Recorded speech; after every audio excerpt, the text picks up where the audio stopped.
Good morning. Can you guys hear me?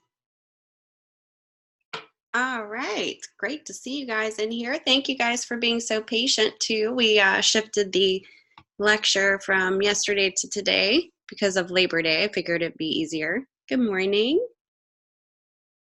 Good morning. Good morning. Great to see all of you guys coming in. How is everybody doing today?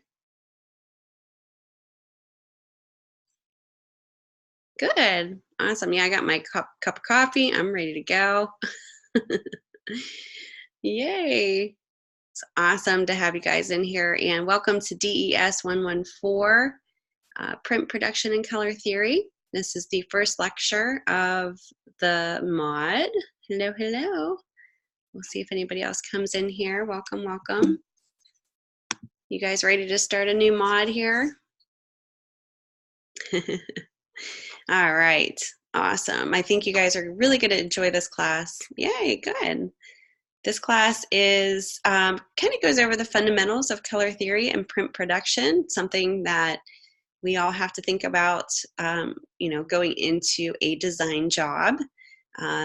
Maybe something that you don't think about till the end, hopefully not. But it is important because, you spend so much time working on projects, you want to make sure that you're converting certain projects properly for print production, or any type of launch that you're doing. It could be even for a website as well. So you want to make sure you kind of understand the process, and as far as print production goes. And then also with color theory, that plays a part in how we design our projects. That's a big design element that we're using to enhance our concepts. So it's really important that this class is one of the beginning classes that you guys have. So you keep that in mind. Kind of how to set up your files. So we're going to get into that all this next 4 weeks of this class. All right, so what's on the agenda today? It is quite early. I don't know about you guys. I'm on the Eastern Standard Time zone, so we are starting at 9:30. If you're in Mountain Time, you're starting super early. It really won't be like this all the time. Like I said, I had to shift some things, and you're Central there, so it's super early. Yeah, so I apologize, but I just figured it would be better with how everybody's schedules are, as far as a Labor Day weekend holiday. All right, so just a little review here. Welcome and introductions. My name is April Biss. I'll get into myself here in a second. If you haven't had me, which you guys are all this is kind of beginner class here. I've been teaching for independence for 7 years now. So we'll get into that in a second here. Announcements is where I talk to you guys. So I had a student actually email me yesterday and say, hey, I thought there was a lecture today. And I responded, did you look into announcements? Because I did post about changing our lecture. And typically what I do too is email it you guys. I was so busy yesterday, I couldn't send out emails. It was just nonstop yesterday on my end. But typically what I do is if there is a big change like that, I do place it in announcements and also email you guys as well. So yeah, check in there all the time. There's important resources I post in there, and that's how I communicate with you as well. Okay, syllabus grading Canvas. Look at the course, check out the syllabus. Hopefully by now you guys kind of know where everything is, but we can kind of take up kind of a little peek here in a second. We're going to be going over color wheel this week, just the basics. Some of the stuff will be reviewed for you guys. We're going to be talking about additive and subtractive color models, and then also the color relationships. Okay, so just kind of a little bit about me here. Like I said, you can call me by my first name too. You don't have to, say my full name. You can say April. I'm from Pittsburgh, PA. I have lived, pretty much in Pittsburgh all my life, but I moved to Ohio and lived there for 6 years. after graduating with my undergrad, and I worked for ad agencies and a publication company there for the 6 years that I lived there. And then I moved to Tampa, Florida for 7 years, and I worked for numerous publications down there. I also started freelancing, kind of on the side. And then also I got into teaching, and I taught for a college down there for about 2 years. Fell in love with teaching, and it kind of pushed me to get my master's. Oh, okay. You're from Pittsburgh too. Cool. Whereabouts? I have my dog here, by the way. I'm hoping to make him very quiet during this lecture. Pittsburgh. All right. Yeah. So I've been kind of working all around, not just in Pittsburgh, but now I'm back. I moved about 5 years ago back to Pittsburgh. And so that's where I'm at. But I've been working in the higher education area for, she's a little bit over 7 years now, because I've been at Independence for 7 years, but I taught for an additional 2 years on top of that. So really have 9 years of experience in higher education. Oh, okay, very cool. Small world. Yeah, so I have about 20 years experience working in the design industry. When I went back for my master's, so my undergrad was done at La Roche College. It's a private school in Pittsburgh. So I did my 4 years there on ground. 10 years after graduating with my undergrad, I went for my master's, just so I could pursue teaching, since I fell in love with it after teaching in Tampa. And I like to tell my students this because I can relate to what you guys are kind of going through being online design students, because I did my master's all online at Savannah College of Art and Design. So I was a student online, a design student. So I was on the other side. And so now I'm teaching. And I like to say this because I can relate to a lot of the obstacles and possible challenges that you guys go through. It's not easy taking online classes, let alone a design class. There's a lot of challenges, but at the same time, there's a lot of advantages. There's tons of resources available to you guys.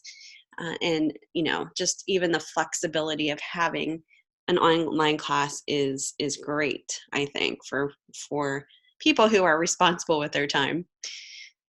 Yes. So, it's either it's some people love it and some people it's not for them. So you really have to be very responsible with your time. You have to be a problem solver, because you're not in the classroom. You have to solve things on your own and just be, self-reliant. And, time management is key. Especially when you're working from home, so that you can get all the stuff done. And a lot of you guys have jobs and life stuff going on, busy kids and all that good stuff, which I know I am there right now too. So, if anything were to hinder you kind of getting your work done, please reach out to me as soon as possible. The quicker that you reach out to me and communicate what's going on with you, the more flexible I can be. And I understand life happens. Okay, you're enjoying it. Good. Yes. Yeah. So it's definitely different being an online student than being on ground. Like I said, there's pros and cons about all of that. So there you go. Yep. I think now a lot of colleges and even high schools are going towards the more cyber, online type of elements as far as getting education. So it's kind of cool because there's, it's definitely changing in a lot of ways. All right, so you kind of heard a little bit about me. Let's hear about you. What is, obviously I can see your name. Tell me where you are currently living, what's your major experience with graphic applications. Why don't we just stick with where you're living and your major right now? And then what I would like you to do is in your intro for the discussion intro is maybe elaborate on the rest here on the bullet points. Kayla, Minnesota, graphic design, good. Welcome. Kristen, Southern Maryland, graphic design. Oh, very cool. Jacksonville, Florida. Kenya, Indiana. Okay, awesome. Anyone affected by the hurricane, possibly?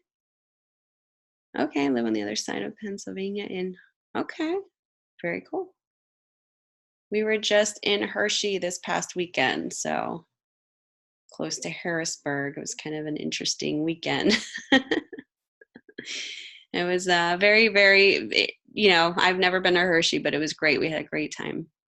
You live in South Carolina? Okay, cool. We're in South Carolina. You're going to get rain tonight. Yeah, you guys have been getting a lot of rain in Florida. Kentucky, cool.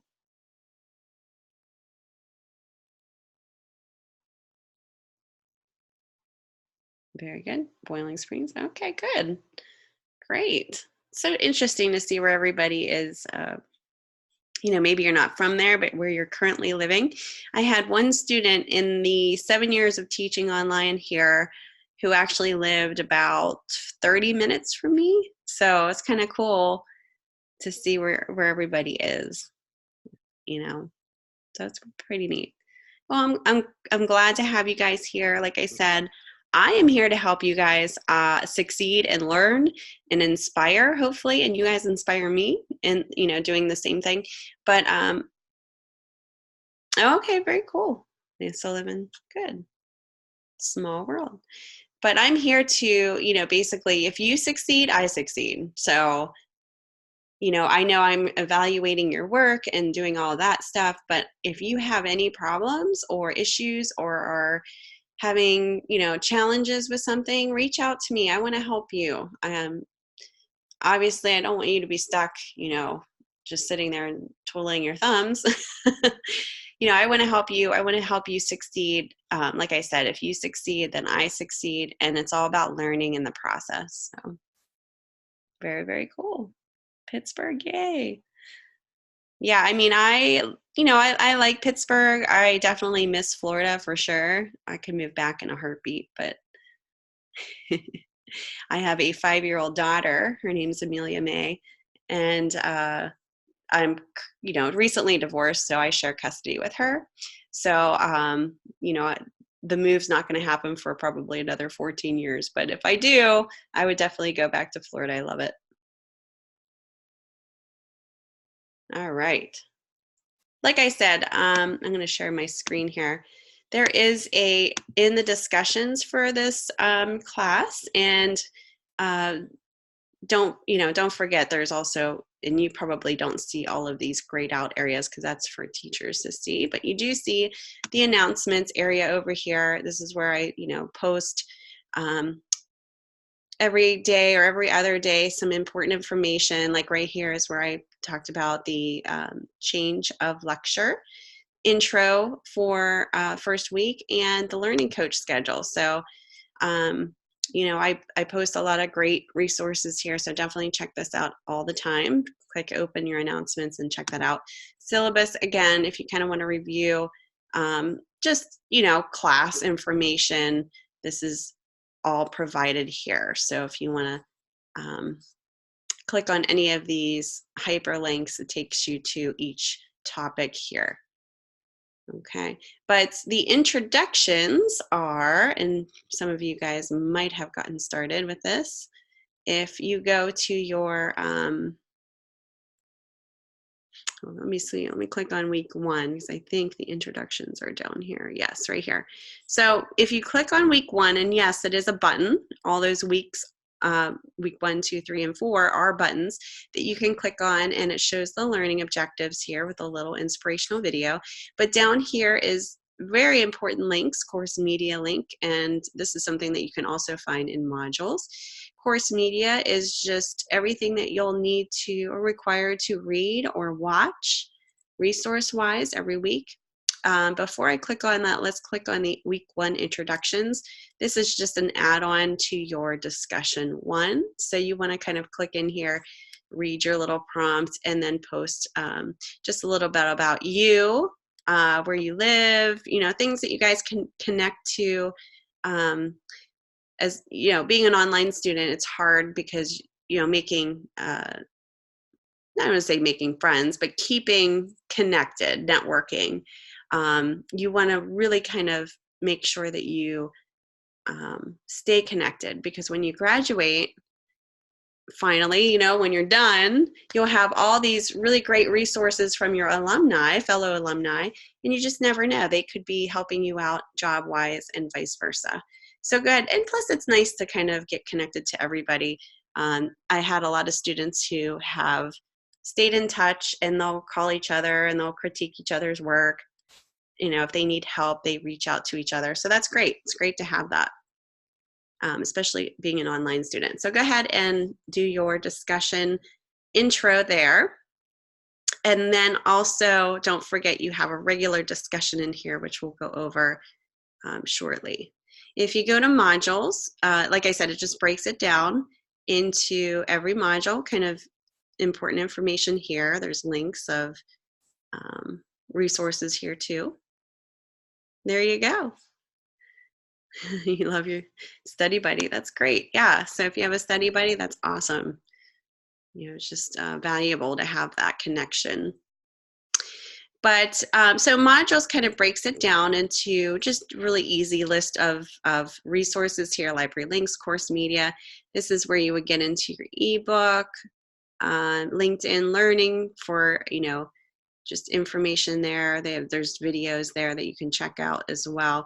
Where I wanted to show you is course media. Just go ahead and click on that. Make sure you're checking in here every week, because there are required videos. So besides the lecture that I'm doing today, you guys are to watch a required video before or after every week, a pre-recorded video.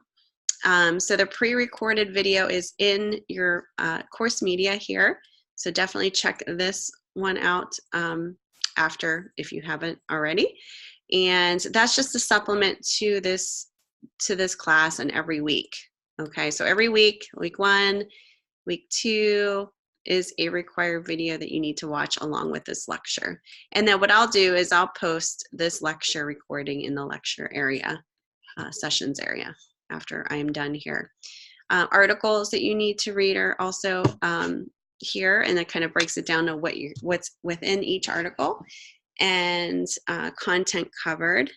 So you can definitely check that out. Week 1 has a lot of information here, a lot of videos. Here's optional videos, LinkedIn Learning, that you can check out. So don't forget about that. That's important to check out every week. Any questions about that? This is the live session area where you guys came in to watch the lecture.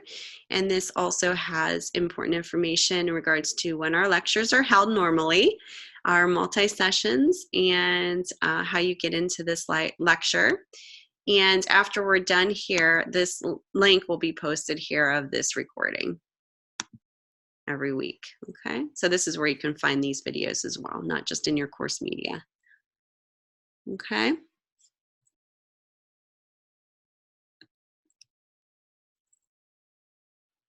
All right, so daily checkpoints are very important, because this is how you can get extra credit every day, 5 points a day, and that all adds up. And it's great because it's a supplemental resource to what you're learning, so it's very relative to what's going on in the class. Shark resources, this is for you academic resources that you can take advantage of. If you have issues, say I'm not available to help you, there's the Student Success Center. You can go in there and ask for, help. All this great information in here. You can check out also the graphic arts galleries in there. Let me go back here. Just a little course information just about what this course is all about. you guys probably have checked all of this out, but I'm just kind of showing very quickly, you know, where you can find certain stuff. What I like about this is it breaks it down in an outline, so you can see what we're going to be doing every week in an outline fashion. So, you know, we're going to be going over in week 1, color palettes with meaning, the color wheel and color schemes, and so on and so forth, all the way to week 4. It's kind of a nice way to see, oh, okay, what are we doing this week? The library, you guys kind of know what that's all about. Student Success Center, another way to get there. Reading's a video. This is a course media link as well. That's just another way to get to it. So sometimes there's more than one way to get to course media. Help desk, if you're having issues technically, you can click on the help desk. Very helpful. I've had technical issues before, and they have helped me out. So if it's something that I can't help you with technically, you know, with technical issues, you can definitely check them out and ask them, you know, to help you. Good. Computer support, if you're having like hardware issues, there's computer support as well. Career preparation, just kind of things to think about for when you do graduate. And about the instructor, this is where you'll find my contact information if you need to get a hold of me. I have my phone on me all the time, so if you just shoot me an email or a text, you know, even a phone message, whatever, this is the information here. I'll get back to you as soon as I can, but that's where you find my contact information if you need to get a hold of me. Course content list is just, again, just a synopsis of what we're going to be, kind of what's in the course here. Course information, all the things that I just showed you, just kind of in a list view. Okay, so that's it, pretty much in a nutshell, where everything is. And, you know, so that's, I just wanted to show you a few things, just a little housekeeping type stuff, make sure we're all on the same page. All right, another thing to talk about, because you know deadlines are so important in the real world, because if you don't get your deadline done or things aren't launched in time, you know, that can cost you your job or a project. So make sure you're getting in a good habit of handing in your work on time, if not even early. That'd be great. And these habits are great to have early before getting into the real world, just so that you're, you know, forming a great work ethic. So all assignment assessments are due by Saturday before midnight for full credit. Communication regarding late work is key in this course. This will save you missed points.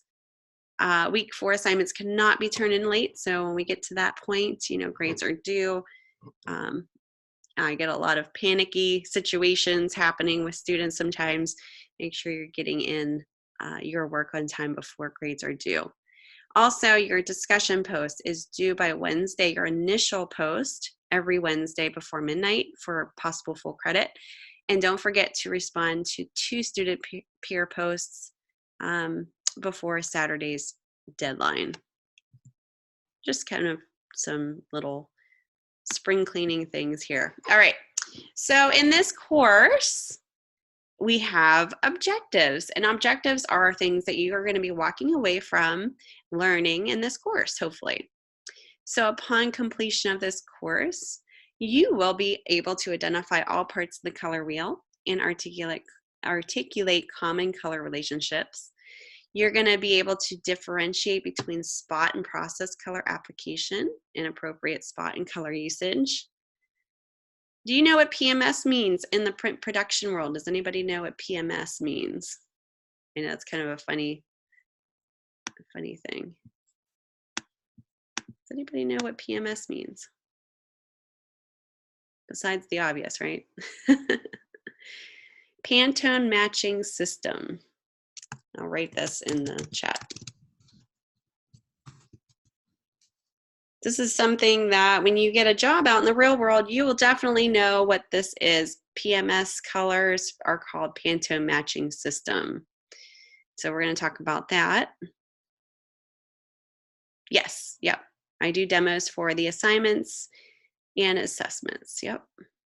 usually I like to, this class, we only have one lecture that I'm doing, but typically when I'm doing a 200 on up level course, I will break it up into 2 lectures, but we're only doing it 1 day a week for this class. So I'm going to be cramming in the demos in 1 lecture.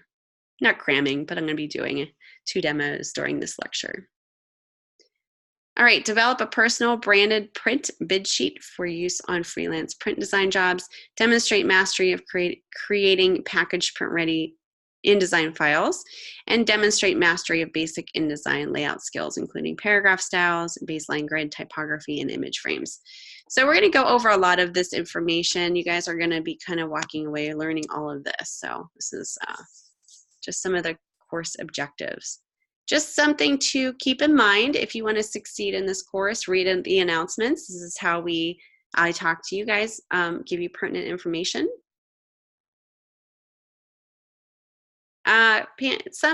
Pantone is a matching system that we use.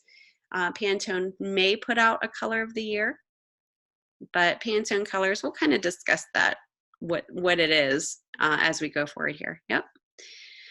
So this is how I communicate with you. So make sure you're checking out announcements, participate in the discussions each week, and complete assignments on time, of course. Make sure you're doing the daily checkpoints, attend the live sessions, and like I said, I'll be doing the demos.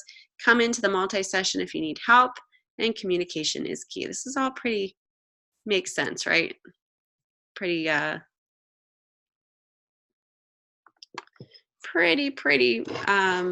just common sense here. All right, so this information is not correct. The live sessions will be on the schedule. The multi-sessions are actually going to be held on Tuesday, which is today, and I didn't have time to change this on my slide. It used to be Wednesdays. So this is not a requirement just for you guys. If you need extra help, guidance, critique, I will be, pretty much available to you guys on Tuesdays during this time frame. So Tuesday, not Wednesday, and I should probably mark that on here. Tuesday, not Wednesday. And this is also in, let me see if I can actually, can I erase this? I'm wondering. Oh, no, I can't. I just erased my thing. This is actually in the live lecture area, live sessions. It'll say Tuesday from this time period. Okay. All right. So as we go forward here, let's talk about, so the color wheel. We all know the color wheel, right? This is kind of like going back to kindergarten. My daughter's probably learning in kindergarten what the color wheel is. Yeah. So let's just go over just a couple things here in review. And we all know that this was designed by Sir Isaac Newton in 1666. That's how old that this is. The color wheel is basically any colors that you pick, that will look good together. So we're talking about color harmonies and different things on the color wheel to come up with, a really successful design. So color wheel will help you kind of see these combinations and color harmonies that you can put together to create a certain mood, communicate a certain message. Okay, so usually this version, the most common version is 12 colors that we'll be kind of focusing on too for this assignment 1. Traditionally, there are a number of color combinations that are considered especially pleasing. So these are called color harmonies or color chords, and they consist of 2 or more colors with a fixed relation in the color wheel. So just a little review here. We have the primary, secondary, and tertiary colors. So in the RYB for subjective color model, the primary colors are red, yellow, and blue. So red, yellow, and blue. The 3 secondary colors are green, orange, and purple. You guys are probably hearing my clock right now, sorry. And are created by mixing 2 primary colors. So if you take those primary colors, you come up with your secondary colors. My clock is so loud, I apologize. All right. So another 6 tertiary colors are created by mixing primary and secondary colors. So the primary colors are red, yellow, and blue. And in theory, these primary colors are the root of every other hue imaginable. The primary pigments used in the manufacture of paint come from the pure source element of that hue. There are no other pigments blended to alter the formula. So think of the three primaries as the parents in the family of colors. Okay, so they're pretty much colors that you cannot mix together to create those colors. Red, yellow, and blue are, pretty much the hue that they are. Secondary colors come from mixing the primaries. So you have here the orange and the purple and the green because you're mixing the primaries together. So think of these three secondaries as the children in family of colors. And then you have tertiary. So when you mix a primary and its nearest secondary on the basic color wheel, you create 6 new mixtures called tertiary colors.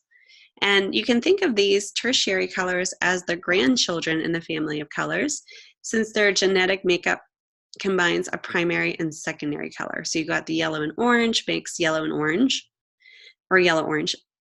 Red and orange mixed together creates red-orange, and so on and so forth. So it's all pretty much fundamental stuff that we're going over, just like a review for this.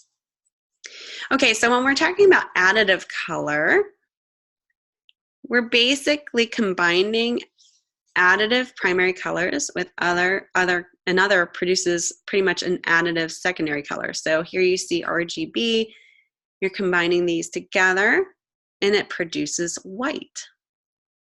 So the additive color system involves light emitted directly from a source before an object reflects the light. And television, computer monitors create color using the primary colors of light. So each pixel on a monitor screen starts out as black. When the red, green, and blue phosphors of a pixel are illuminated simultaneously, that pixel becomes white. This phenomenon is called additive color. You can kind of see the additive color here, kind of these spotlights overlapping.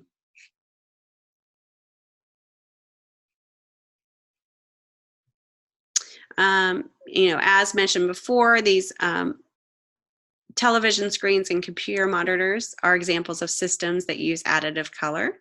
Thousands of red and green and blue phosphor dots make up images on video monitors, and they emit light when activated electronically. And it is the combination of different intensities of red, green, and blue phosphor dots that produce all the colors on a video monitor.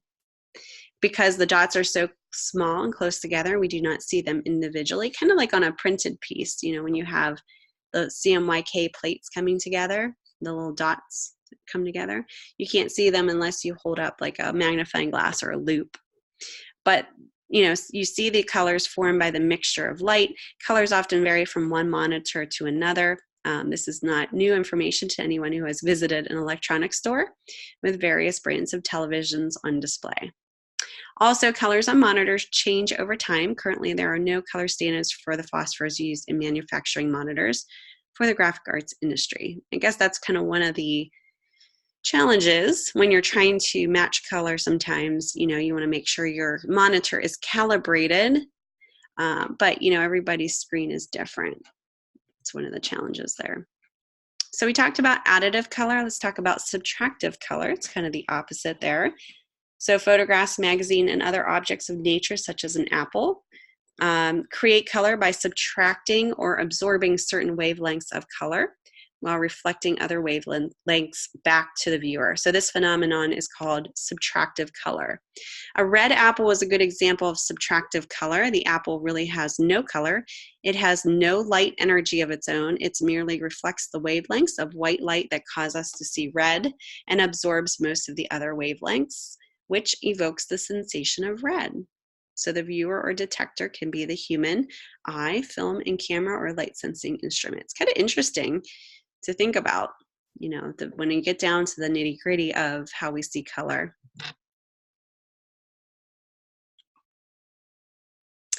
The subtractive color system involves colorants and reflected light. Subtractive color starts with an object, often a substrate such as paper or canvas, that reflects light and uses colorants. such as pigments or dyes, to subtract portions of the white light illuminating an object to produce other colors. If an object reflects all the white light back to the viewer, it appears white. If the object absorbs or subtracts all the light illuminating it, no light is reflected back to the viewer and it appears black. It is the subtractive process that allows everyday objects around us to show color. So here's an example here, and you can see it in this color photo, kind of around the photo itself. You can see it kind of bleeding out the edges of the image. You can see those colors overlapping. So the yellow, cyan, and red, which is magenta, you can see it very clearly on the edges here that make up this photograph. Color paintings, color photography, and all color printing processes use subtractive process to reproduce color. In these cases, the reflective substrate in canvas paintings or paper photograph prints, which is usually white. So printing presses use color inks that act as filters and subtract portions of the white light striking the image on paper to produce other colors. So printing inks are transparent, which allows light to pass through and to reflect off the paper base. It is the paper that reflects any unabsorbed light back to the viewer. The offset printing process uses cyan, magenta, and yellow, so CMY, process color inks, and a fourth is black. The black printing ink is designated as K, the letter K, to avoid confusion with B for blue. So overprinting one transparent printing ink with another produces the subtractive secondary colors red, green, blue. So when you talk about process color, like in design, say you're designing something that's a 4-color process that will be printed on a press, you're talking about CMYK. So these are plates that are used in the printing process. So there'll be a plate for cyan, which will be a blue plate. Magenta will be kind of like a pink-red plate, a yellow plate, and then the black plate. And these are all put together to create, and what you see here, this photograph is kind of an example of that, but it all comes together on the page to create your design that'll be printed. And that's a process, 4-color process. CMYK is what that's kind of considered there. All right. In regards to colors and the color wheel, again, there are color harmonies, and one of which is called complementary colors. And these are ones that are opposite of each other on the color wheel. Again, this is going to be a review. So they're considered to be complementary colors. So for example, you can see here red and green are complementary colors. They're opposite on the wheel. The high contrast of complementary colors creates a vibrant look, especially when used at full saturation. This color scheme must be managed well so it's not jarring. Complementary colors are tricky to use in large doses, but work well when you want something to stand out. Also, just kind of a note here, complementary colors are really bad for text. So you can see they're good for, you know, a nice contrast pop of color, maybe to direct an eye somewhere on a page or, you know, in an article. But to use it in text like this is probably not a good thing to do. And I've seen this before with some student work. So that probably is hurting your eyes right now. It's very difficult to read when you're dealing with complementary colors with text. Yep, there you go. It hurt your eyeballs, so I'm going to turn that so don't. Yes, so you can see the vibration kind of happening in your eye that's like, okay, I can't really concentrate on reading this text because it's just hard to read. Yeah, so just kind of keep that in mind. Do not use that for text. Triad colors, you can see here on the color wheel, are colors that are evenly spaced around the color wheel, and their harmonies tend to be quite vibrant, even if you use pale or unsaturated versions of these hues. To use a triadic harmony successfully, the colors should be balanced, carefully balanced. Let one color dominate and use the other two as accent colors. So you can see here, purple, orange, and green are triad colors, or an example of that. You have analogous colors, and these are colors that are next to each other on the color wheel. They usually match well and create serene and comfortable designs. Analogous color schemes are often found in nature and are harmonious and pleasing to the eye. Make sure you have enough contrast when choosing an analogous color scheme. Choose one color to dominate, a second to support. The third color is always, I'm sorry, the third color is used along with black, white, or gray as an accent. So you can see here the three colors being shown as an analogous example are the green, the light green, like the yellow, green, green, and then the blue, blue, green. Split complementary colors is a variation of the complementary color scheme. In addition to the base color, it uses the two colors adjacent to its complement. So it's kind of like skips the regular complementary colors there. This color scheme has the same strong visual contrast as the complementary color scheme, but has less tension. So it's often a good choice for beginners because it is difficult to really mess up. So you have the colors shown here as an example. Any questions about that? Pretty like review information for the most part. But it's good to kind of review that so that, because we're going to be doing a color wheel for the assignment 1. So the color wheel kind of is the fundamental basis of this class. Creating this color wheel will kind of get you kind of more into, okay, these are the color harmonies. This is what I can use for my projects. Kind of get you more warmed up to creating your pieces in this class. All right, I'm going to take a 5-minute break here so you guys can get some more coffee. And I'm going to rest my voice for about 5 minutes. We're going to go right into your discussion review after the 5-minute break. So we'll review discussion 1, and then we'll go right into your demo for assignment 1. Does that sound good? All right, meet you guys back here in 5 minutes.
All right, can you guys hear me?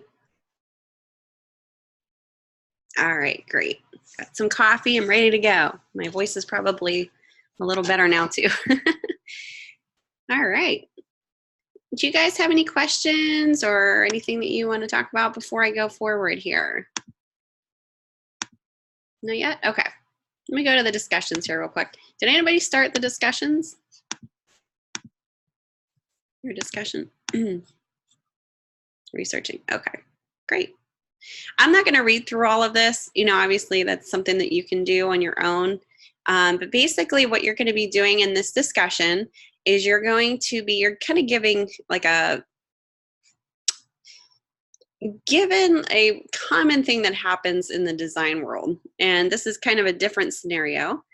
But what's interesting about this discussion is that you're basically working with a client who is giving you color themes for a poster or play, I should say, for a poster. And you know, these are kind of the director is giving you these color swatches here. And these color swatches are given from his daughter, okay, who loves painting and drawing. And she came up with these color palettes for each play. So you have The Wizard of Oz, How the Grinch Stole Christmas, and Dial M for Murder. If you don't know any of these different movies, you can definitely research them online. But you only have to choose one of the three to talk about. So you're walking into this with a theater director who is giving you these color themes that his daughter picked out. So this doesn't necessarily mean that these work for each of these plays. This is something that's given to you saying, hey, these are the colors we want to go with for this poster for this play. So the client is a theater group, and the poster is advertising plays for the upcoming fall season. So you have The Wizard of Oz, to the shorter version. The second play is the comedy based on How the Grinch Stole Christmas. I love that one for the entire family. And then Dial M for Murder. It's a classic thriller mystery for adults. So the theater director is so proud and happy about them and asks you what you think. Do they work? Do any of them need to change? If so, why? So he's coming to you to say, hey, my daughter picked out these color swatches for this poster for this particular play. Does it work? Does it need to change? Are there colors in there that you think would work better than the ones presented? So for your post, you're going to choose one of the plays and the palettes defined above. If you're not familiar with any of the plays, you can do research, like I said. Talk about emotions suggested by the colors selected and whether or not they are in line with the play they represent. Share at least one resource that helped you define your thoughts and opinions. So maybe you found another poster or another promotional ad, you know, in regards to each of these that you want to share to kind of support your perspective. This is a tip, don't go for the obvious. So pushing and reaching into people's emotions require a well thought out color scheme. So for example, choosing red and green for The Grinch Who Stole Christmas, while it does say Christmas, doesn't instill the mood of the storyline. Think about the mood, the overall mood of it. So for your citation, you might use articles that describe the emotional or psychological effects of color. You can also find articles from experts that suggest how one goes about creating a cohesive palette for a project. So challenge each other too.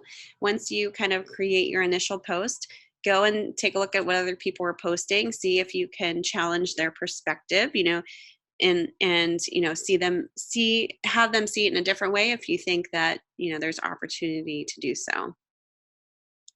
Any questions about that? No? Okay. A good resource is Pinterest.com. You could check out that resource as well, just to see, you know, if there's color palette resources, psychological, like color theory type things as well. I will be posting some resources for that too, so you guys can build upon that if you need, you know, some more resources to talk about the emotions and psychological part of it. It's really important to know that you know, these colors are so powerful in how they communicate a certain message and a mood. So it's, talk about how each of these colors may or may not communicate this emotion or mood. Okay. I know I've seen two of these. The Dial M for Murder, I've never actually watched myself. So I had to research that. So it's like an old classic thriller movie. Did anybody ever see that one? Oh, you have? Okay. I saw pictures, but I never actually saw the movie. So interesting. Any questions about the discussion? Is that pretty clear?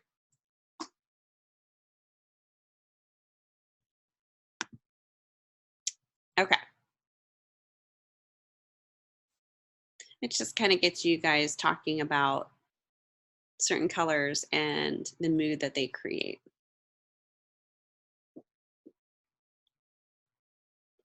Okay, so let's get into the color wheel. You guys are going to be creating a color wheel for your assignment 1. It's a pretty fun project, I think.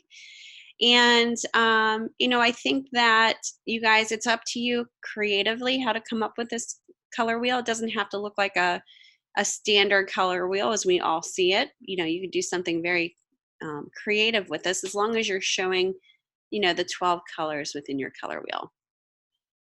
Okay, and we're going to be doing this in Illustrator, by the way. And go ahead and read through the background when you get a chance. I'm not going to read this, out loud here. I'm just going to go to the prompt.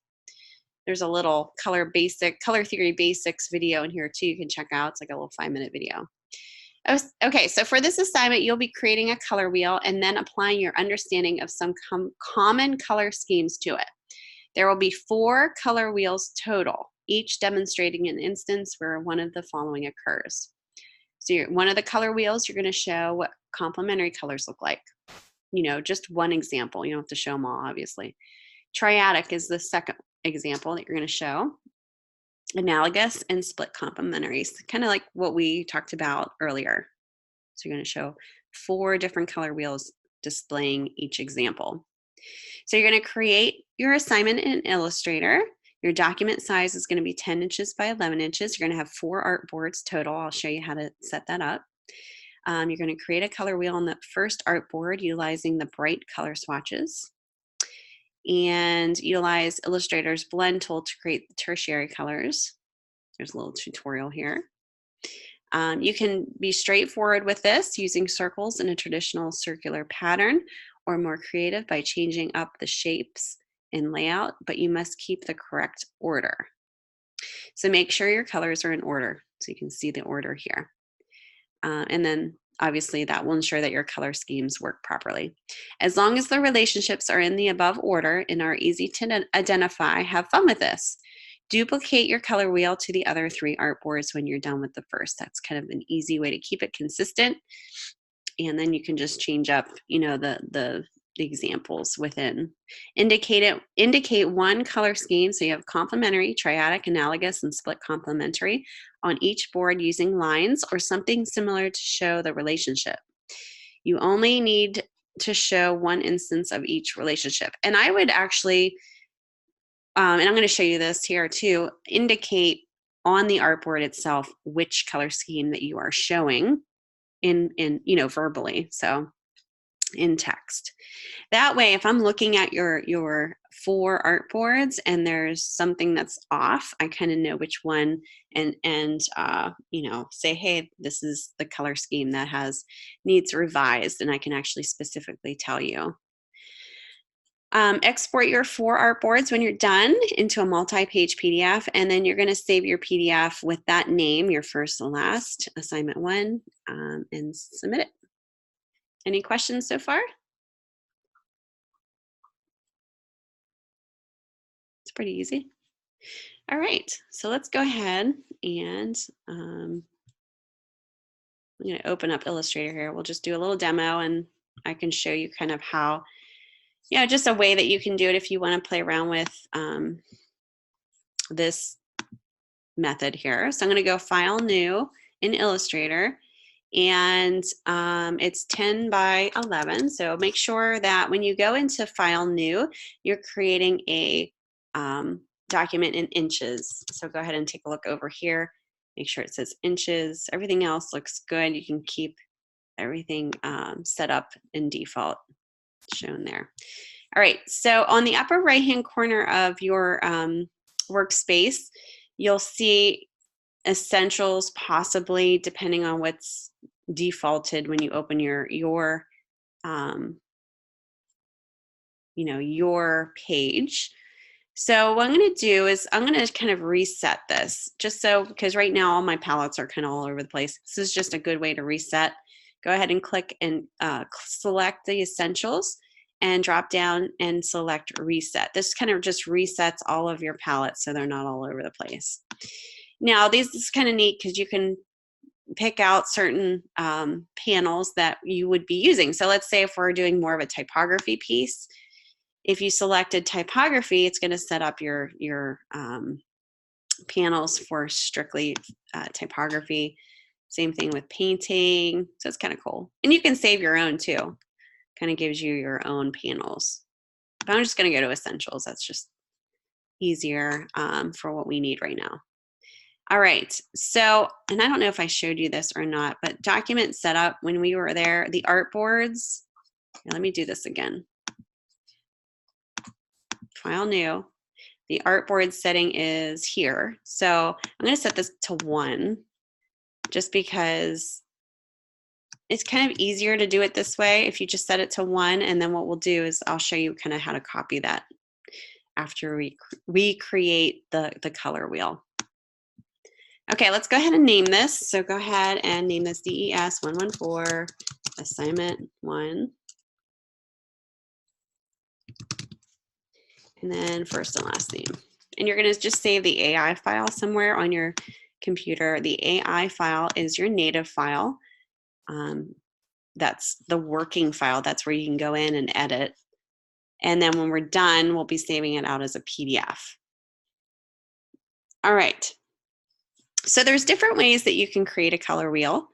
I'm going to do something a little different that I think is kind of an easy way to create the color wheel in 12 steps.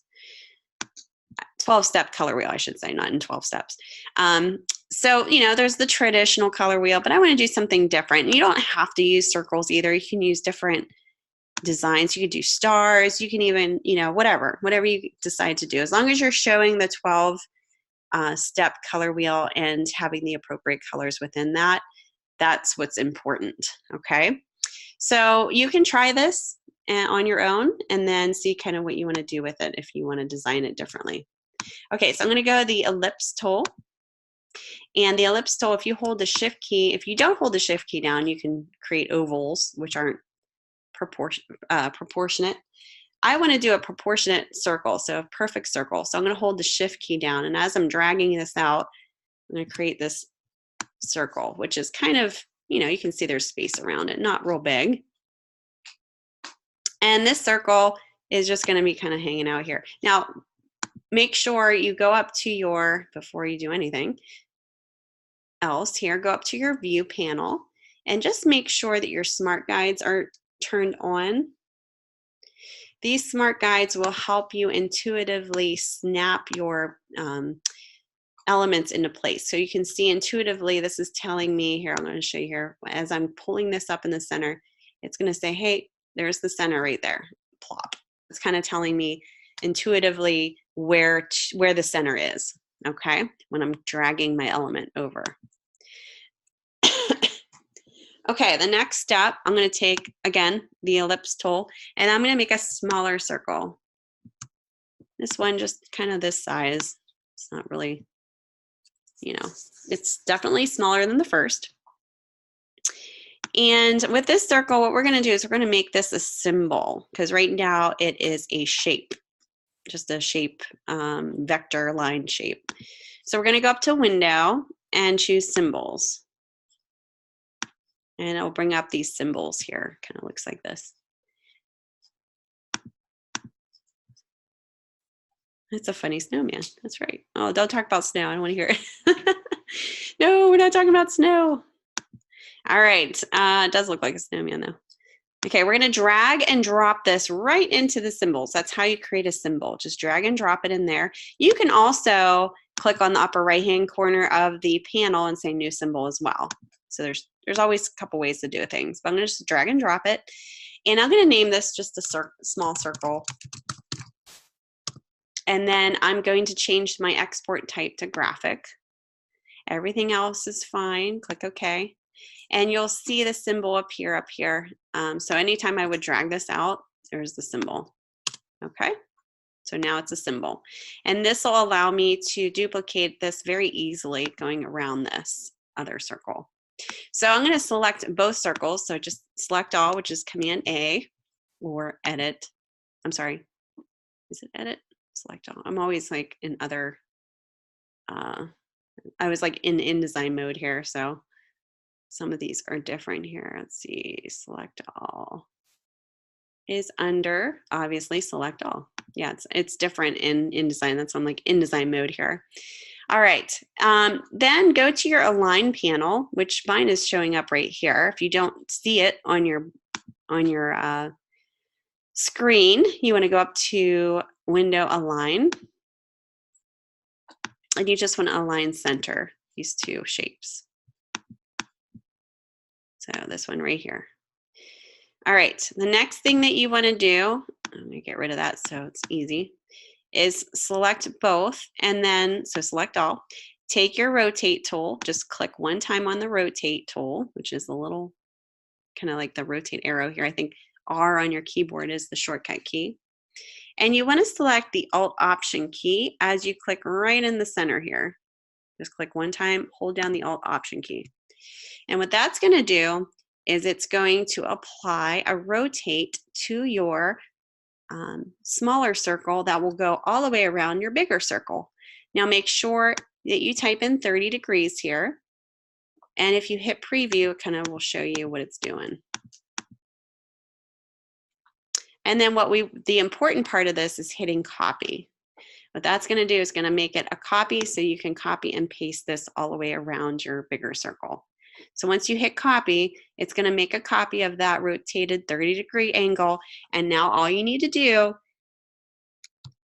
is hit Command D, Command D, Command D, and just keep going Command D all the way around.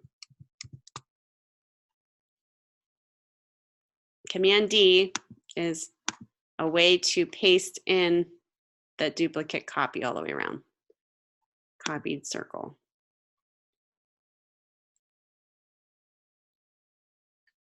So you have 12 circles. Now you can delete this inner circle at this point. Let me see here. So it's not grouped. There we go.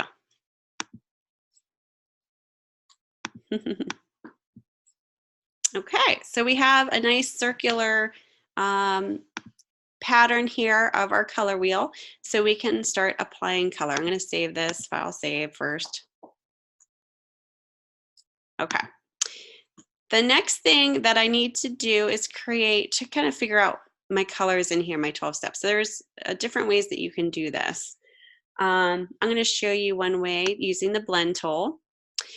So you take the rectangle shape and draw out just kind of like, you can do just like a little rectangle like this.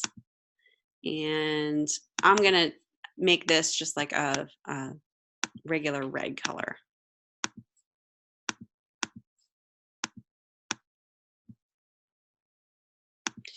And then I'm just going to go ahead and do an Alt drag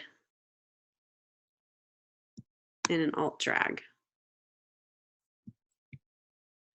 And I'm just going to center these. So it's kind of like you're just creating these. Okay. I don't know if I should do this above here so you guys can see it a little bit better on off my artboard here. All right, so we're going to start with the red. So what we want to do is we want to blend these colors together to create our color wheel colors.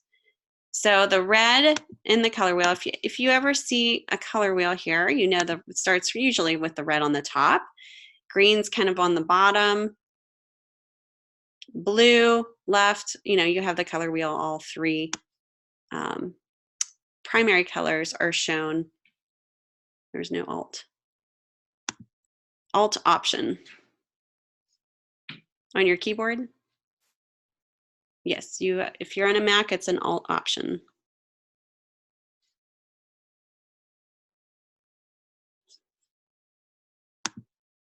Okay. Did you see that?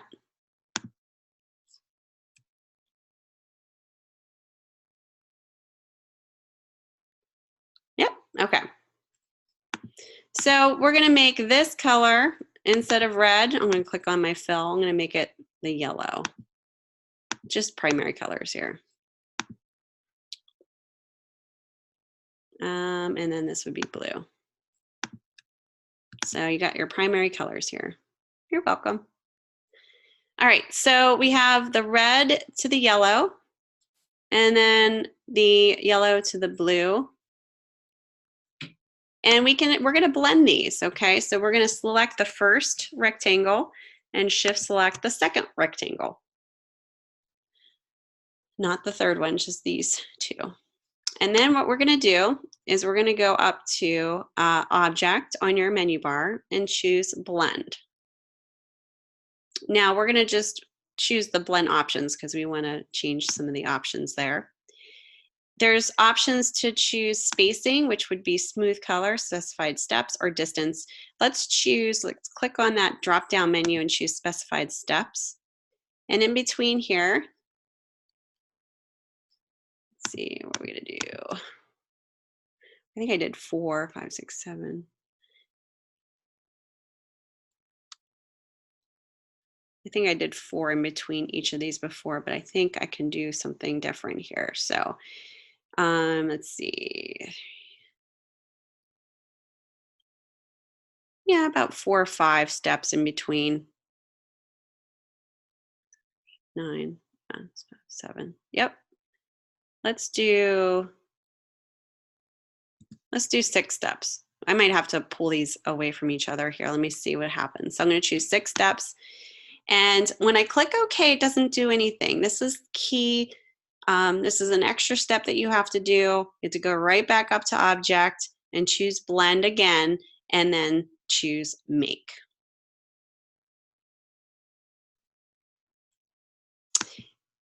And it makes a blend from 6 steps in between. If I would have did 4, it would have had 4 steps instead. Yeah, isn't that cool?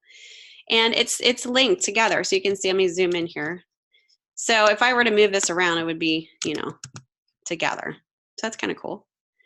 So it's blending in here. So right now I could go ahead and select my first circle. I can choose my eyedropper tool and go ahead and drop this color in. Actually, I have to make this a non-symbol before I do that. Hold on 1 second. Unless I select my direct selection tool. Yeah, direct selection tool. So if you want to, you can break the link here. That's a symbol at this point if you can't fill it with color. Or you just take your direct selection tool, select your circle with the white arrow, and go ahead and choose the orange in here. Or the red, orange, or whatever you have going on. Okay, so now we have to blend from the yellow to the blue. So select this section here. We have to kind of like break that blend. So what we want to do is go up to Object and go to Blend, and we're going to say Release. Now releasing will release that blend. No, we don't want that actually. Let me undo that, sorry. But you know how to release it now. What we want to do is expand. I'm sorry, I was kind of like backwards there. Expand is kind of like, it'll kind of give you the option to choose individual squares. The only thing you need to do is ungroup them at this point because they're grouped. So once you ungroup them, you can actually go in and select each individual. So this is good because what we need to do is we need to blend this yellow rectangle with the blue now. So shift select both of those and just go ahead and do that same step we did before. And don't forget, when you do that, you have to go back up to blend and make. Okay. So that kind of blends it to the yellow to the blue.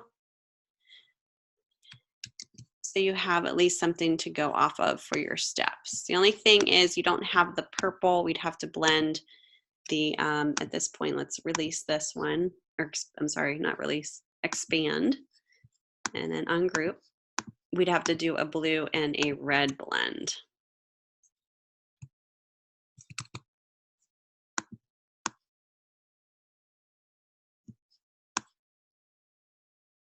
Okay.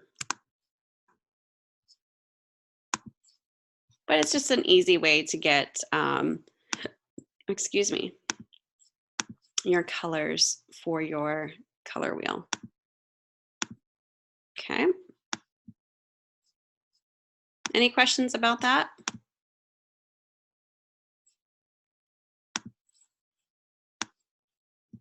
So what we'll do, let me clean up my space here, is take the direct selection tool and just select each one of these. Doesn't have to be the exact, like just as long as you have a good separation of color. Like for instance, this one, I'd probably choose the lighter orange here.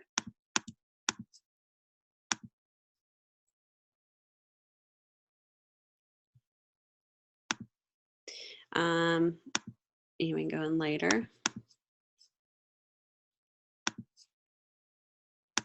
Your primary colors are basically going to be kind of like form a triangle here.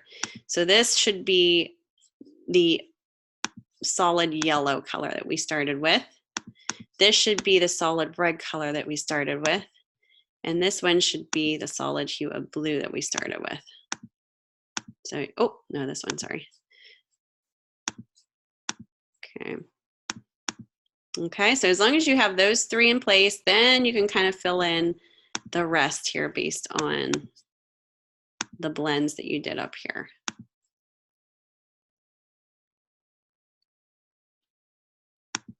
My greens are kind of whack. Kind of off here, but get the idea for sure.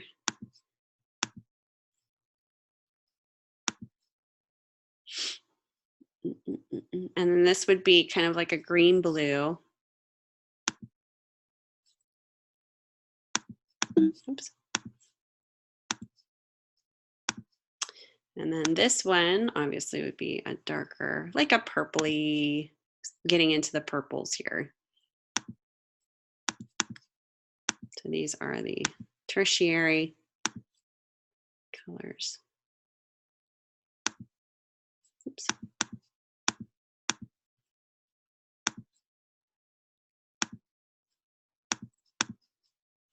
Any questions about that? Pretty easy, right? Actually, that probably would be more like that. Does everybody get how to do that? Let me erase this now. Now you don't have to do circles, you could do stars. You know, you have all kinds of really cool shapes that you can play around with. You don't even have to use these shapes if you don't want to. You know, you can do the same thing with the star tool. It doesn't have to be a circle. The colors can be off a little bit, yeah. So it doesn't have to be exact. As long as you have, you know, I'm gonna look for these primary colors being, you know, pretty good. You know, obviously you can be off a little bit with the hue in regards to like maybe a little darker, a little lighter. As long as this isn't like a pastel red, you know, for instance, make sure that it's a solid blue, solid yellow. And these also, it talks about the swatch panel. Let me go back to the instructions here. Talks about using certain swatch panels here within your design. So it tells you to go create a color wheel on the first artboard utilizing the bright color swatches. So you go to swatches, options, panel, open swatch library, color properties, and bright. So I'll show you how to do that. So you can kind of do it that way too. You can use those colors. So open up your swatch panel. Here, I'll show you. Sorry. I know I got you guys confused here. Right here is what I was just reading. Create a color wheel on the first artboard utilizing the bright color swatches. Swatches option panel, open swatch library, color properties, and bright.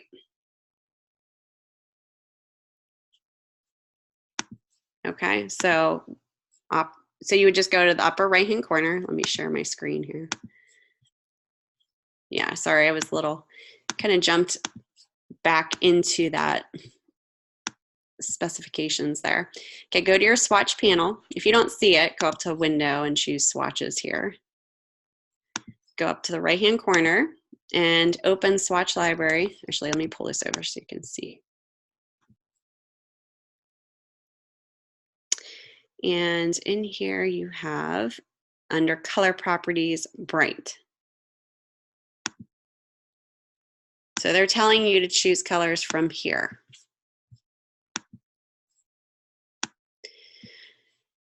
So if you chose colors from here, I would definitely start with the red first and choose that red maybe, or this red. Then do the yellow down here. These yellows, blues. So start with those first, and then you can blend those together. You don't necessarily have to use the rest in here. I would blend them together so you have a nice, color variation from that. Does that make sense? So you could start there if you want to. Okay. Awesome. Okay, so now what we have to do is, let's go ahead and, like I said, we have to indicate what's each color scheme here. So we have complementary, triadic, analogous, and split complementary. So I'm going to go ahead and copy. Oh, I just opened Photoshop. Sorry, guys. I'm going to go ahead and copy those color scheme verbiage here, and I'm going to paste it in here. That way I kind of already have it ready to go. So I'm going to start with complementary.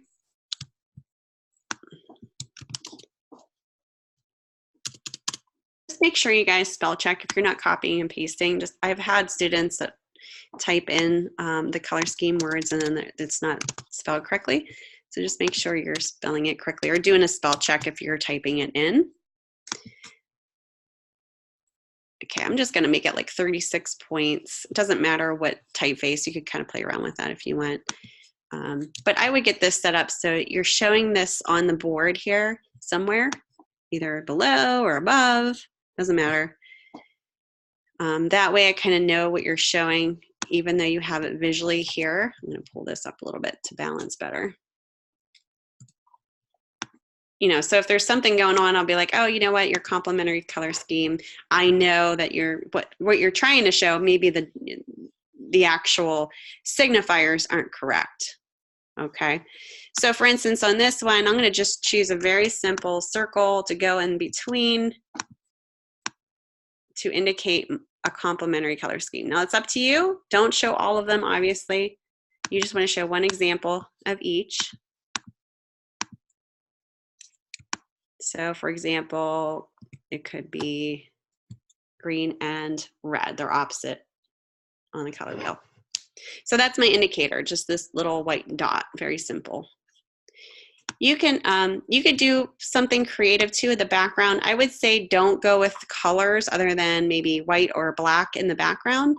You can keep it white or you can go with black, do something different. So I just made a rectangle. I'm going to send it to back.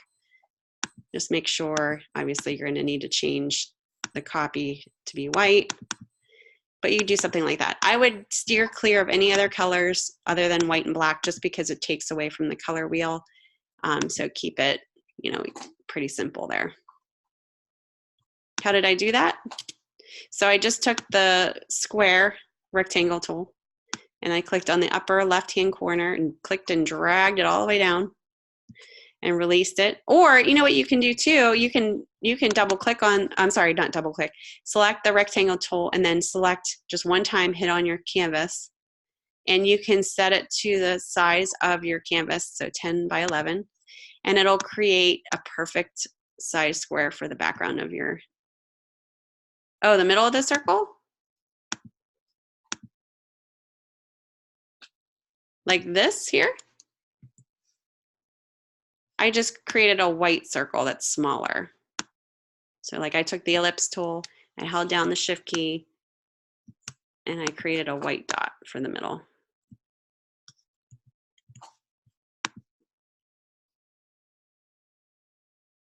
No, you can cut it out if you want. There's ways to do that too. No, it's okay. Like say if I wanted this to be cut out with that, I would have to just select it and choose the Pathfinder.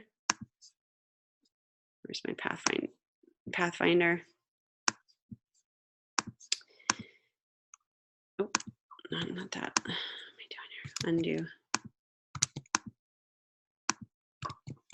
Oh, you know what? I have one as a symbol.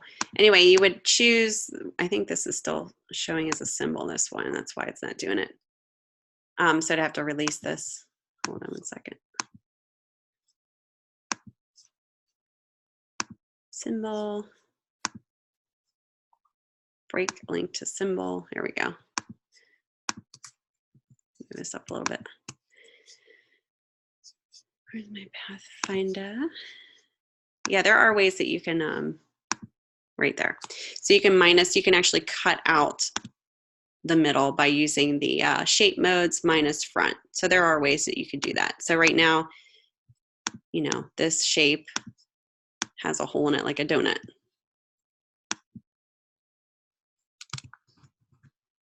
Okay, you just have to unlink the symbol in order to do that. Any questions about any of that right now, what I just showed you? Yeah, easier to make it white.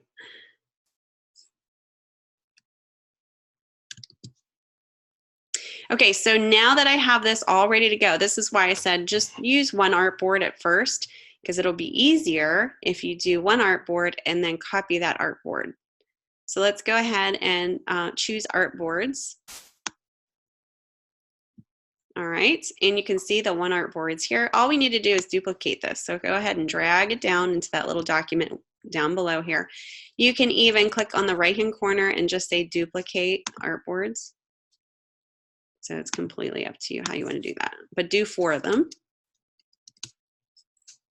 If yours is not showing, you know, like this, that's okay. It's up to your preferences. You know, if maybe it's more vertical, you can change your artboard settings by going on the upper right-hand corner here. If you want to see it in a different way, you can go to rearrange artboards or artboard options.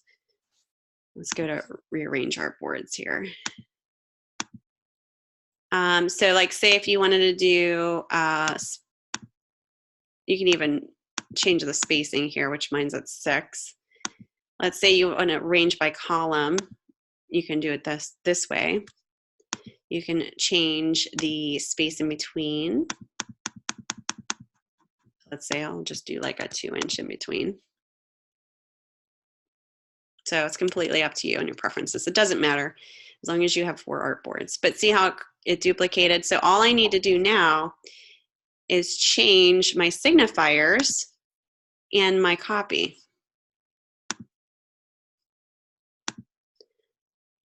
So this one would be triadic.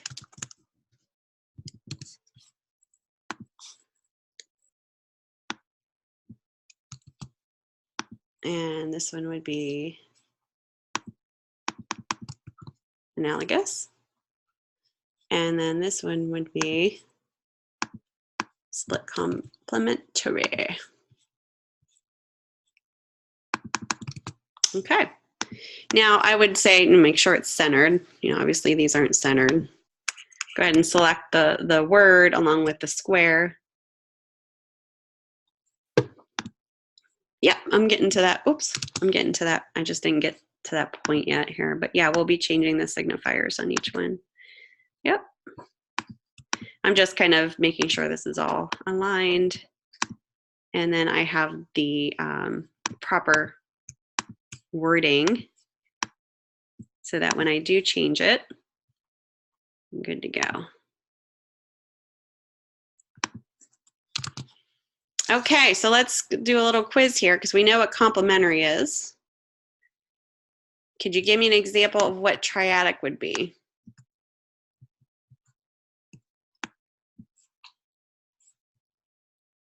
Evenly spaced around the color wheel. Oops, what am I doing?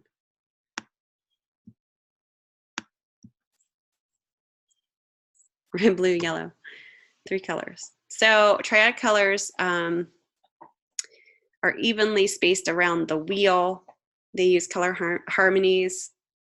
So for example, like you said, red, blue, and yellow, that's kind of the primary colors. Triadic would be kind of like purple, green, and you have your orange here.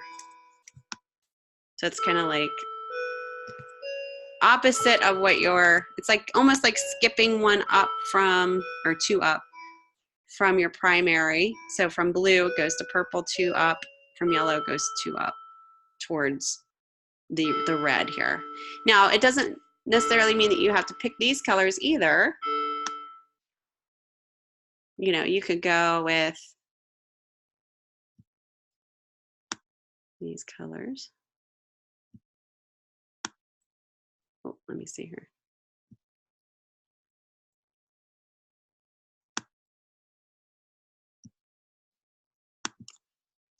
This is primary. This is actually, we're going to be doing the next, this is a split complementary.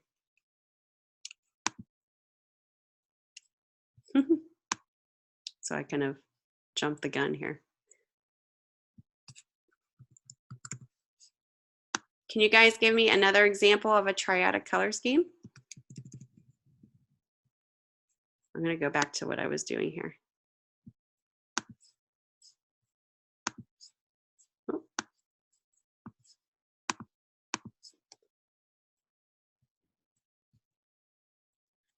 Purple, blue, yellow, orange. You have to be real specific with that too. You can also look, let me see, let me show you here real quick.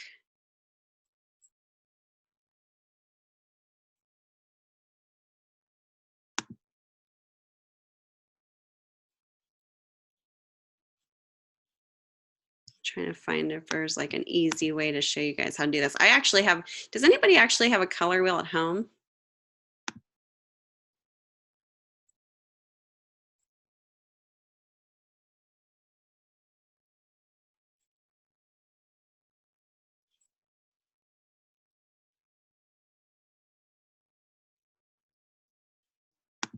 No? Okay. I have a color wheel that actually, it's really interesting. Let me stop sharing here. That helps you figure out these harmonies too. So triadic, yes. So we have the blue, kind of like, you know, this is a different step. This is a totally different, let me skip over here. Triadic here, this is a good example. Right here. So it's opposite, kind of like flipping the, you know, we showed the yellow, blue, and the red. When you flip that around, that triangle, almost like upside down, it's picking out the green and the orange and the purple. So that's actually a really good example there. So it's a special part of that. It's like a triangle.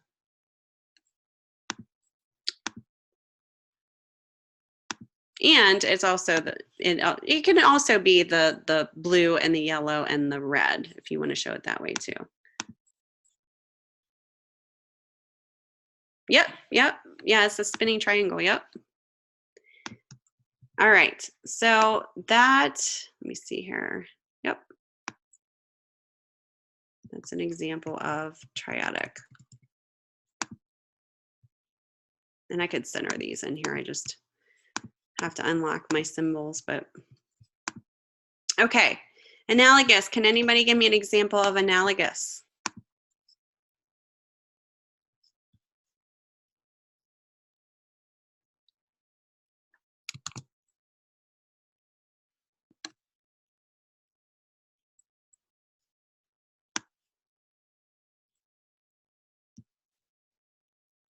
they're what, side by side. So, you know, if I started at red, there's 3 colors side by side anywhere on the actual color wheel. Yep. Or they could be, I mean, you could switch it up.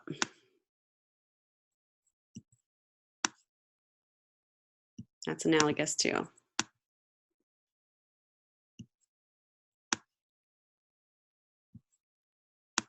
Any 3 colors side by side on the color wheel. That's okay. It's good to know the words and terminology of these so that when we talk about it, we sound educated. We are educated, right? Because this is why we're here. So when you talk about, 2 clients, complementary color scheme, you know what that means. Triadic, analogous. What about split complementary? I think we just did this too, right?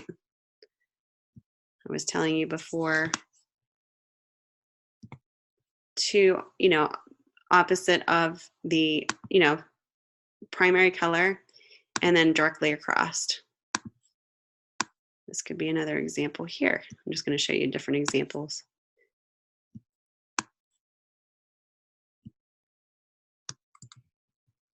Okay. Blue, purple. Yep. Yeah, good. So you guys got it, right? You don't have to necessarily use circles like I did here either. You could use lines. You could really, play around with this. Like, let's say you wanted to do just like a line. Let's just do the pen tool here. And you wanted to show the triadic color scheme. I'm sorry, split complementary. So let's indicate this by just creating a line. And this line, I'll just do like a really thin, and I just use the pen tool. I'm going to go to stroke. Where's my stroke panel? And I can choose even thinner stroke. Why isn't this breaking out? Hold on 1 second. Stroke. Oh, because it's being hidden by my chat. Here we go. I couldn't see it. Okay, let's go to show options. You can do a dashed line, for instance, if you wanted to kind of play around with that. You can even show arrowheads. Here's a left arrow on the line. Here's a right arrow on the right side of the line. Let's do a little thicker so you can see it. So you do something like that. And then I would do from here to here.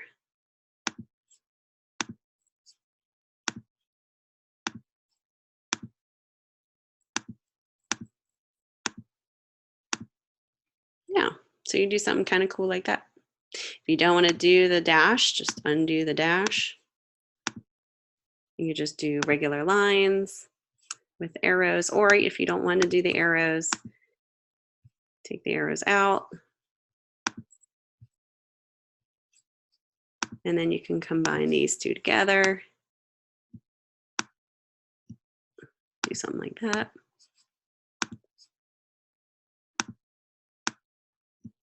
How many do you show? Just one example of each. Okay. Yep, just one example. I was just showing you different options. When you're done,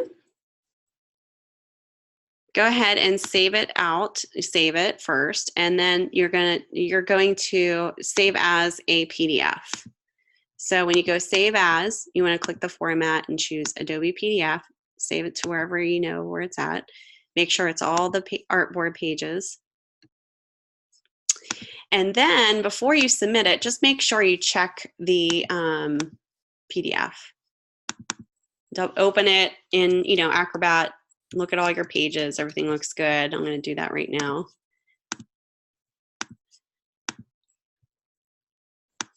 And this is what my PDF looks like. Make sure all 4 are being shown here in some fashion. Any questions about that?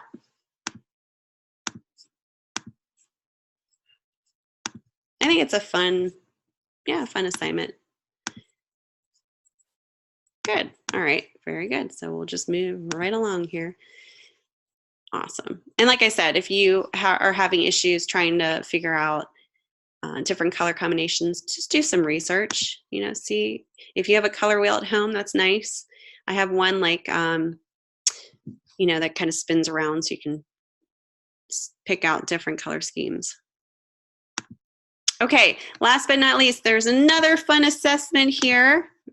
Assessment 1, you guys are going to be working on. This one is going to be you kind of exploring different abstract shapes to form color schemes. And go ahead and read through the background. This is, I think a lot of students have fun with this one. So basically for this assessment, have some fun creating an abstract geometric composition using just shapes. Draw circles, squares, triangles, organic shapes, or any combination of them. Employ the principles of design, contrast, repetition, alignment, and proximity to ensure sound design choices. Avoid strokes around your shapes and do not go for something recognizable. The more abstract, the better. Once you have your composition complete, duplicate it to 3 total artboards. Color each composition with the following color schemes. So once you have that, it's going to look, all of them should look very similar in this style, but you're just going to change the color schemes. So analogous will be the first one.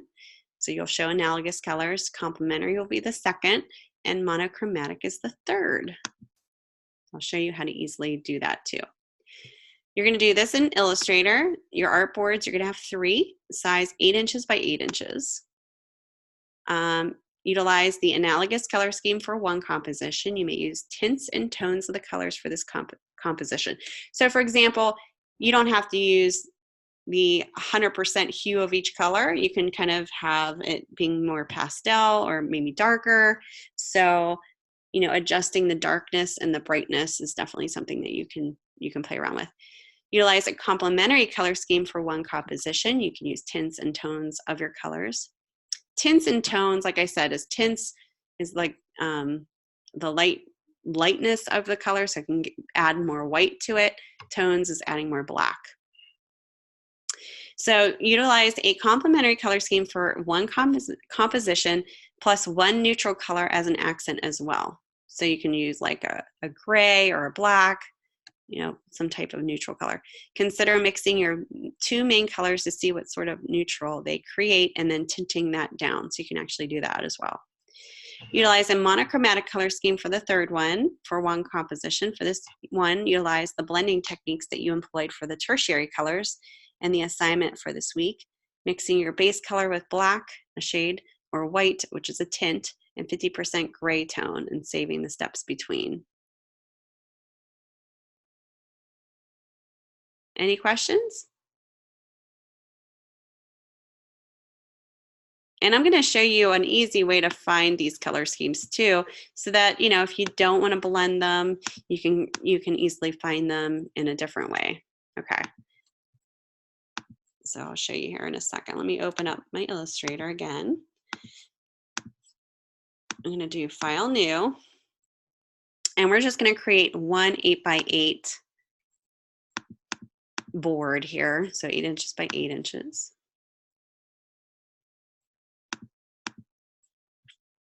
Okay, you're good? Okay. How should we design it? Well, this is going to be up to you. So this is going to be, I'm going to reset my essentials here. And I'm going to save this. This is completely up to you, but be abstract. Don't use known objects as far as, don't make like a scene that everybody knows what it is. It should be abstract, using abstract shapes. I know it's kind of weird, but I'll show you here so you get a better idea. Just make sure you're utilizing, the principles of design. You can kind of play around with different things. I mean, it's completely up to you on how you want to do this.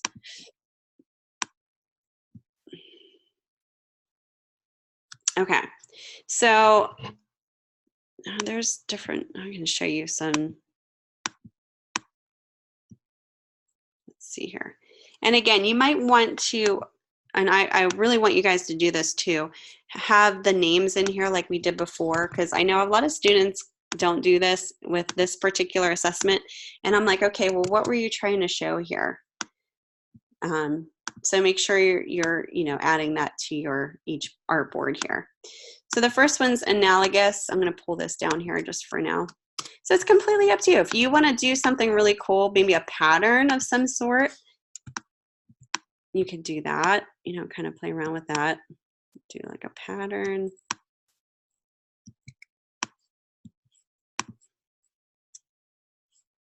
I'll show you some other examples too, so you kind of have some other inspiration, not just mine. Let's do something like,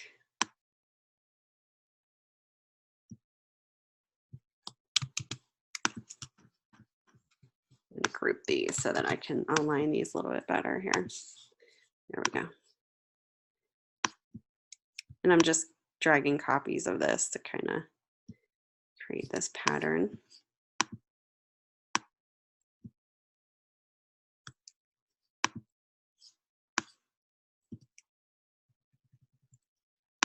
Okay.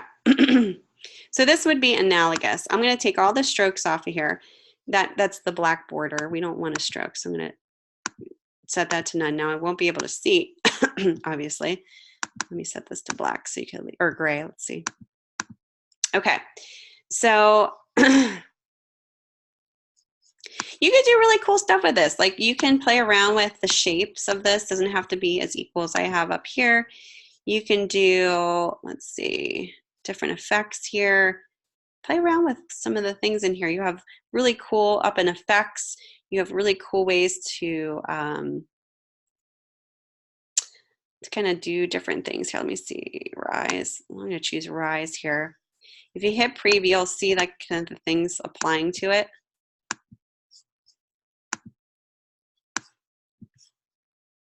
Let me do outline so you can see it a little bit better.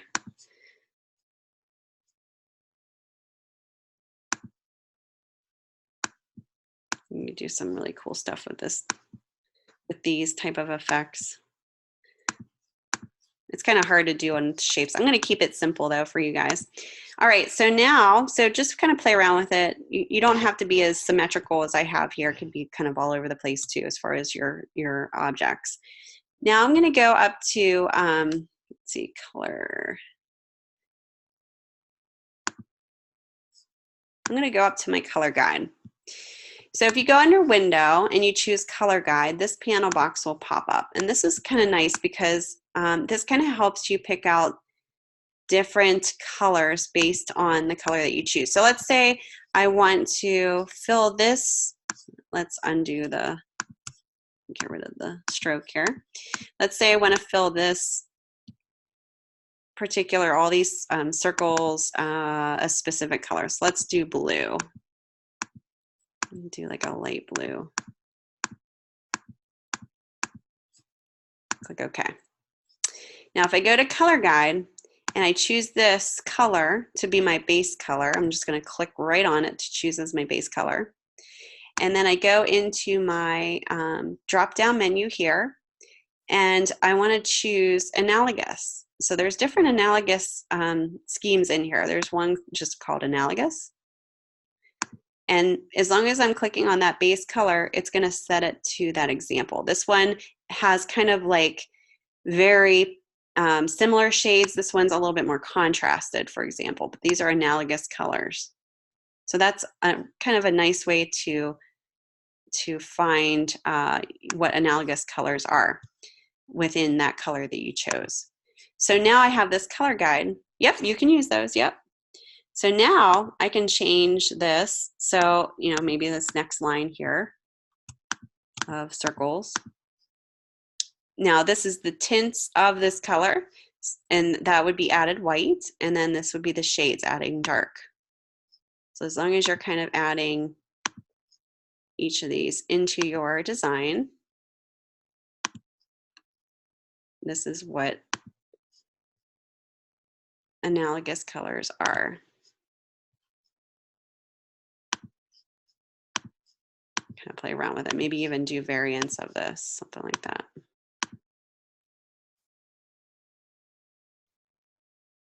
Yep, yep, there are a lot of colors. Yep, color options. So that would be analogous colors there. So side by side on the color wheel.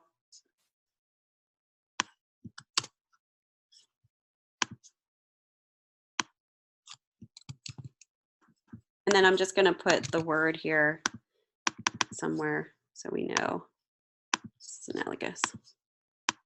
And you could have this small. It doesn't have to be like this big. It could be really small.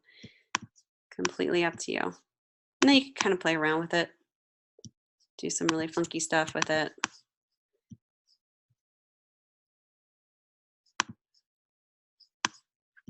Make patterns and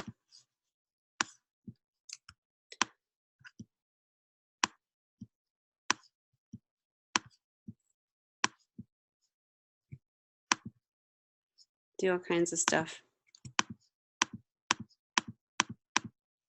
Oops.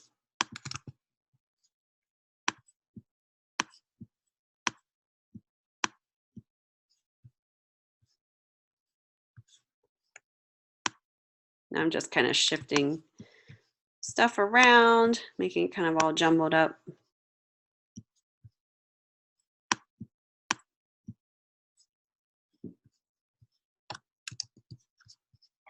If you did something like this, obviously you'd probably want to trim around here, and I'll show you how to do that. Kind of playing around with different shifting of stuff here.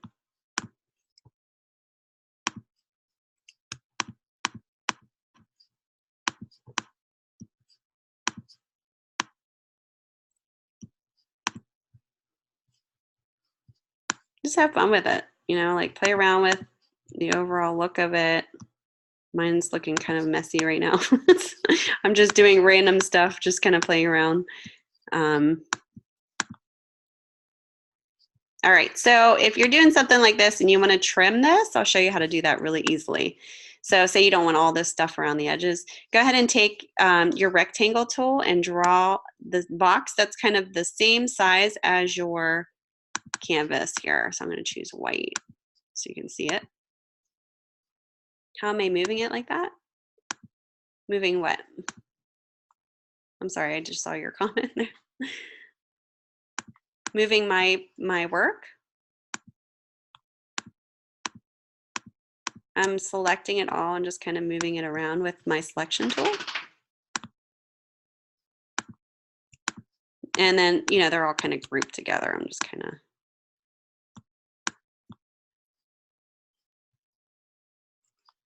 Okay, so let's do the white over top. So it's the same size here. And I'm not sure if I could do this with grouped objects, so we'll see.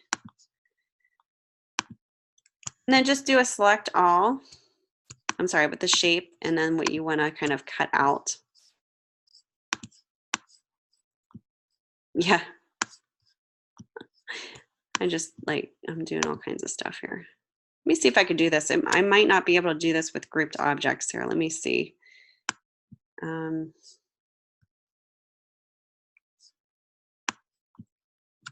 Take this off for now.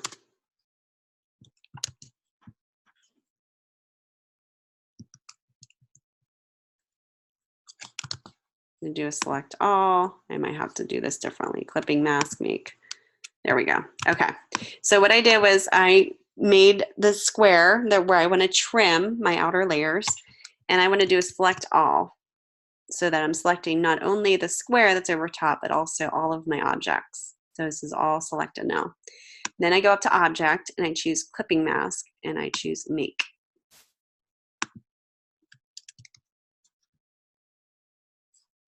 And now I probably can add my words here.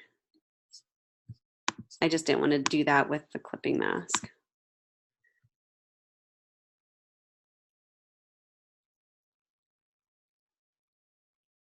Yep, that's how it works.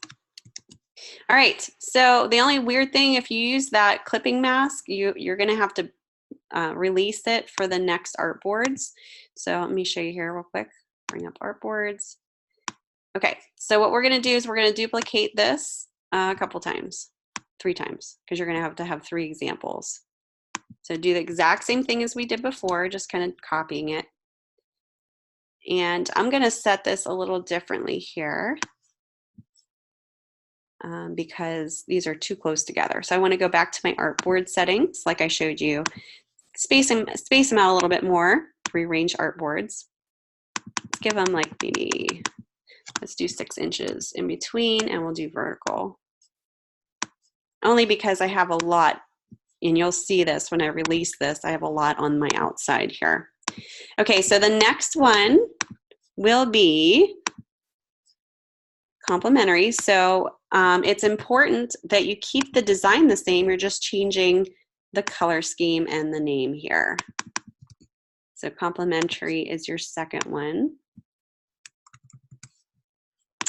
So if you do a clipping mask, you need to release it in order to change the colors in here. So we'll go up to Object, Clipping Mask, and just choose Release. Okay, now this is going to be a little challenging to change colors because I have so many different circles here, but we can do this. So I'm looking for complementary. Okay, so up to you on the color that you want to start with. So go ahead and you can choose the color you want to start with. Let's do red for this one. And then drop down menu, you can choose a complementary color scheme. There's there's 2 here. Yeah, like Christmas. So if I'm using the red, I want to, obviously change all of these to be my complementary color scheme.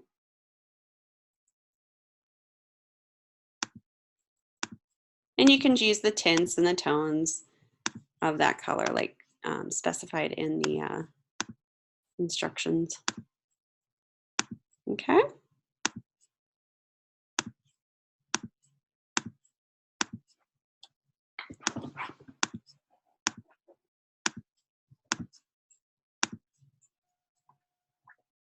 So mine is just a little harder to change because I got lots of elements here, and that's okay. You have fun with it. But make sure that you're showing both complementary colors in your design. So I got the red and the green. Let's do like a lighter red here. Lighter green, dark red. I'm just kind of haphazardly changing this. I probably could have done a more less crazy design for you guys, but whatever. Just going with it. Yeah, this is going to be really fun for you guys. I think you guys will really enjoy this for sure.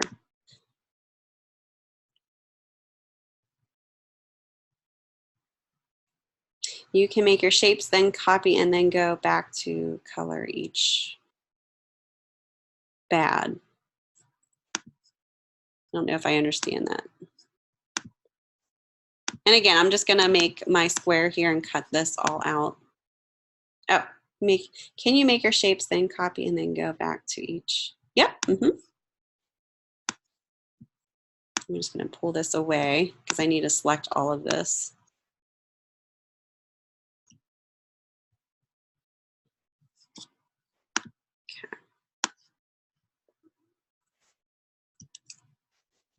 And we'll just make your, and you might not even do yours like mine, so you might have to worry about doing a clipping mask. It's just something that I did, so I'm going to show you another technique here.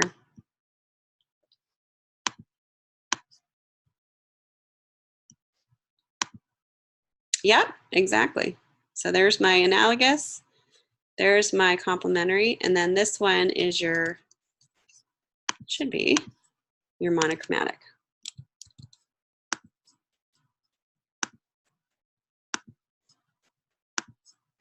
Isn't it cool? So there's so many different possibilities. Can I have fun with it? Let me release this one. Your monochromatic, again, based on what you want to start out with. I'm going to do, so I did blue. Let's do like a purple maybe this time.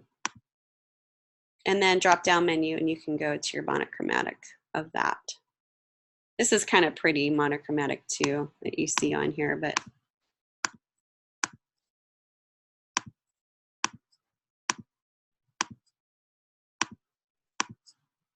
it's an easy way to do it with these swatch panels.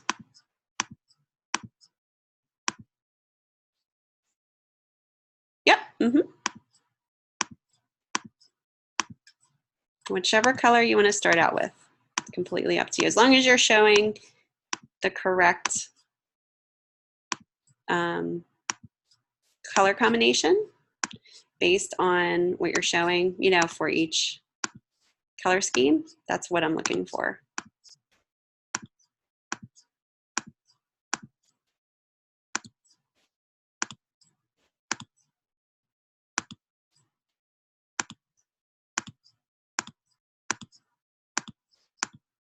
There's one little blue one paint out back there. Is this blue too? Yeah. Okay. And then do the square again. Pretty easy. Monochromatic is pretty easy. You don't even have to make this white. It could be whatever color you want. I'm just going to take this word out, so I'm not copying that up there. Select all, object, clipping mask, make.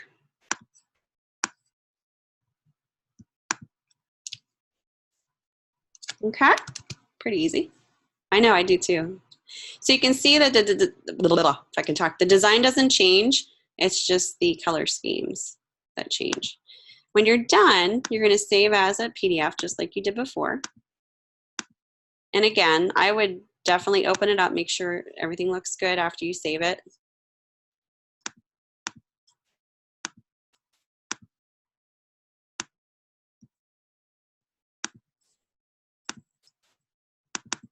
Open up my PDF here. Oops. You know, we're kind of running out of time here, but I did want to show you some examples of other work. But this is pretty much what you'll see, or what I should see on your, when you submit your final PDF. Okay, so just double check to see if the PDF looks right before you submit it. And that's about it. Any questions about that? Hopefully that was pretty clear on what you need to do. Okay, let me see if I could pull some other examples up here real quick before I wrap it up here. Let's see if I have other student work examples here.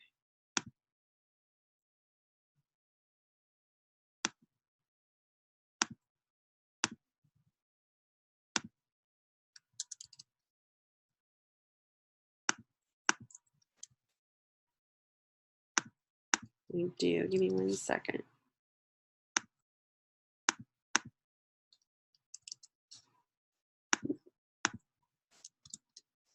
Actually, I do have another example too of mine. Let me open this up. I did this the last time I taught this class, so this is another example. I don't know if you guys, can you guys see this? Hold on. I'm sharing the right screen here. There we go. Okay, so this is monochromatic, complementary, and analogous.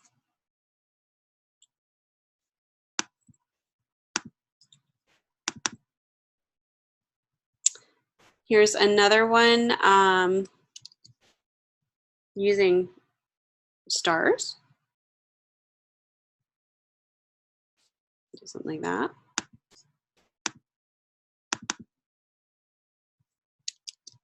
There's another one using kind of some really, actually this should all be the same, but you know, obviously the student decided to do 3 separate designs. It should all be the same design. So for this student, I would say keep this pattern and just change the colors for each of the patterns here instead of doing 3 separate designs. Kind of like this one.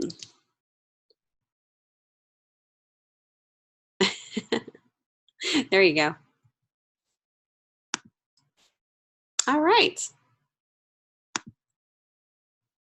I think that's it. So hopefully that'll be enough to kind of get you guys to be inspired and you know, figure something out that's visually pleasing. These are just kind of an overview here. These slides are just an overview of your assignment, your assessment that we just went over. And that's pretty much what I have for today. And I know we're a little bit over time here. So, but since I changed the lecture today to today, my multi-session starts now. So I'm just gonna end this recording, open up a new session for any of you that, you know, want to come in. That's, you know, it's up to you. If you have extra questions, want to go over anything, I'm here for the multi-session. I just have to close out and come back in. So, oh, awesome. I'm so excited. I was a little kind of, you know, we're starting out a little early here. So my voice is a little raspy. I'll be better hopefully the next time. But it's great to see so many people in here. And let's get started. It probably will take at least 15, 20 minutes. Oh, great. I'm glad you guys enjoyed it. All right, like I said, I'm going to be hanging out here. I'm going to close out real quick, and then I'll be right back in here. So if you want to go over anything, I'm here for the multi-session from, well, my time would be 11:30, 12:30. Yeah, so I'll be here till 1:30 on Eastern Standard Time. All right, guys, have a wonderful day, and I'll see you guys on the discussion boards. Thank you. Take care.